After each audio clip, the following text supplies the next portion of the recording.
நான் தனிச்சு போட்டிடுறேன், திரும்ப திரும்ப கேட்கக்கூடாது. என்னோட சேரணுங்கிறத வேற ஆளுங்க தான் முடிவு எடுக்கணுமே ஒழிய நான் இவரோட போறேன் அவரோட போறேன். என்னை சின்னமனூர்ல கேட்டாங்க, என்னை மதுரையில கேட்டாங்க. இந்தியாவில் எந்த மாநில முதலமைச்சருக்கு சாரா எஃபெக்ட் இருக்கு? தனிச்சு நின்று நாங்க வாங்கின வாக்க காங்கிரஸ் வாங்குமா? நான் தனிச்சு போட்டிடுறேன், திரும்ப திரும்ப கேட்கக்கூடாது. என்னோட சேரணுங்கிறத வேற ஆளுங்க தான் முடிவு எடுக்கணுமே ஒழிய நான் இவரோட போறேன் அவரோட போறேன். என்னை சின்னமனூர்ல கேட்டாங்க, என்னை மதுரையில கேட்டாங்க, என்னை மயிலாடுதுறையில கேட்டாங்கன்னு நான் கோவை சரலாமா பேசுவாங்கல்ல, அப்படி பேசிட்டு தயாரா இல்லை. என்னுடைய பாதை தனி, பயணம் தனி, என்னுடைய இலக்கு தனி. எனக்கு ஒரு கனவு இருக்கு, என் முன்னோர்கள் தூக்கி சுமந்த கனவு. என் நாட்டை எப்படி படைக்கணும்னு, பூமியின் சொர்க்கமா என் நாட்டை நான் படைக்கணும்னு ஆசைப்படுறேன்.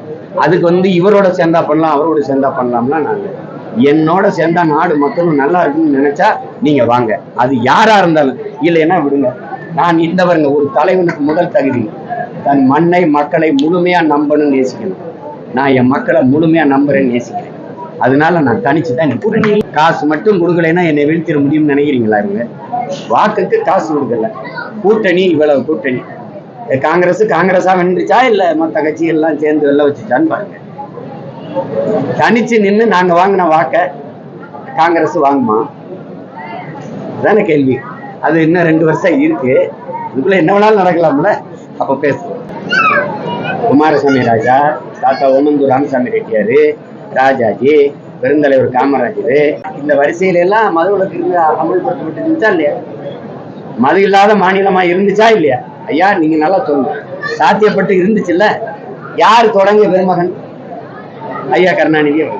இப்ப சாத்தியமான எப்படி கேட்குறீங்க? கொரோனா நேரத்துல மூடி போட்டிருந்தீங்க, அது எப்படி சாத்தியமாச்சு?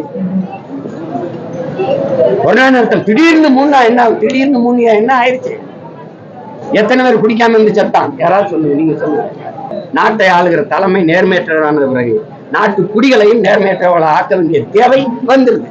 நானே சாராயாவளை வச்சு காய்ச்சி சாராயை விற்கும் போது மக்களை குடிக்கிறது குற்றம்னா எப்படி சொல்லுவேன்? நீங்களே சொல்லுங்க. இந்தியாவில் எந்த மாநில முதலமைச்சருக்கு சாரா எஃபெக்ட் இருக்கு? ஐயா நீங்க சொல்லுங்க. நீங்க முதலமைச்சர்களை தேர்வு பண்றீங்களா, சாராய ஆலை அதிபர்களை தேர்வு செய்யறீங்க? நாட்டின் தலைவர் நீங்க, பிரதமர் முதலமைச்சர் நினைச்சுக்கிட்டீங்க. முதலாளிகளுக்கு தரகு வேலை பார்க்கிற தரகர்களை தேர்வு செய்யறீங்களா, முதல்வர்களை அல்லது பிரதமர்களை தேர்வு செய்யறீங்களா, தலைவரை தேர்வு செய்யறீங்களா? இப்ப போய் அந்நிய முதலீட கொண்டு வரேன்றாரு. இது தரகு வேலையா இல்ல தலைவனுடைய வேலையா? முதலீட கொண்டு வந்து அந்த முதலாளிக்கு சொந்த நாட்டு மக்களுக்கு இடையில ஒரு தரகு வேலை தானே இது. பிரதமர் இன்டர்நேஷனல் லெவலுக்கு பண்ணாரு, இவர் ஆல் இந்தியா லெவல்ல பண்ணிட்டு இருந்தாங்க. இப்ப இவங்களையும் இன்டர்நேஷனல் லெவலுக்கு, பன்னாட்டு லெவலுக்கு போய் அரேபியால கொண்டு வர்றோம், ஆஸ்திரேலியால கொண்டு வர்றோம், பிரிட்டன்ல கொண்டு வர்றோம், அமெரிக்கால கொண்டு வர்றோம். முதலீட்டுக்கு பேர் என்ன? அந்நிய முதலீடு. அந்நிய முதலீட்டாளர் முதலாளி எல்லாம் இந்திய நாட்டு இளைஞனுக்கு வேலை கொடுக்கணும்னு வேளாங்கண்ணி கோயில்ல, மாதா கோயில்ல, இல்ல ஏதாவது முருகன் கோயில்ல வேண்டிட்டு வராங்க. ஐயா தமிழ்நாட்டு இளைஞன் இந்திய நாட்டு இளைஞன் படிச்சுட்டு வேலை இல்லாம இருக்கான், பாவம், அவனுக்கு போய் வேலை கொடுக்கணும்னு எதுவும் வேண்டுதலா ஐயா?